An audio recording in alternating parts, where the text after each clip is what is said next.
പീഡാനുഭവവേളയിൽ ഈശോയുടെ മൗനം രക്ഷായാത്രയിലെ ഒരു നിർണായക ചുവടുവെപ്പായിരുന്നു. പിതാവിനെ സ്തുതിച്ച് കേൾക്കാനുള്ള ഒരു ഓർമ്മപ്പെടുത്തലായിരുന്നു ആ മൗനം. ദൈവത്തിൻ്റെ അഭാവത്തിൻ്റെ അടയാളമല്ല മൗനമെന്ന് കുരിശുയാത്ര നമ്മെ പഠിപ്പിക്കുന്നു. നിശബ്ദത ദൈവവുമായി ബന്ധപ്പെടാൻ ഒരു ആന്തരിക ഇടം സൃഷ്ടിക്കാൻ നമ്മെ സഹായിക്കുന്നു.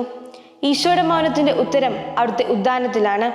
കഷ്ടപ്പാടുകളുടെ കുരിശാരോഹണങ്ങളിൽ നിശബ്ദരാകാനും ദൈവികദാനത്തിൻ്റെ ആന്തരിക സന്തോഷത്തെ സ്വീകരിക്കാനും ഈ നോമ്പിലൊന്ന് പരിശ്രമിക്കാം. നിശബ്ദത ദൈവികതയിലേക്കുള്ള കവാടമാണ്. നിശബ്ദതയിൽ നമ്മുടെ ഹൃദയത്തിൻ്റെ ആഴത്തിൽ ദൈവത്തിൻ്റെ ശബ്ദം കേൾക്കുവാൻ കഴിയും. ദൈവത്തിൻ്റെ മൃദുലമായ ശബ്ദം കേൾക്കാൻ ആവശ്യമായ നിശബ്ദത നമ്മൾ വളർത്തണം. ആധുനിക ജീവിതത്തിലെ ശബ്ദ കോലാഹലം ദൈവത്തിൻ്റെ സ്വരം കേൾക്കുന്നതിൽ നിന്ന് നമ്മെ തടയുന്നുണ്ട്.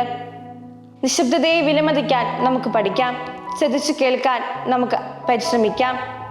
മൗനം പാലിക്കാൻ ഒരു കാലം, സംസാരിക്കാൻ ഒരു കാലം എന്ന സഭാപ്രസംഗകന്റെ വാക്കുകൾ നമുക്ക് ധ്യാനിക്കാം. ദിവസത്തിൽ 10 മിനിറ്റെങ്കിലും ഈശോയോടൊപ്പം നിശബ്ദമായി ആയിരിക്കാമോ? ഈ നോമ്പിലൊന്ന് പരിശ്രമിക്കാം.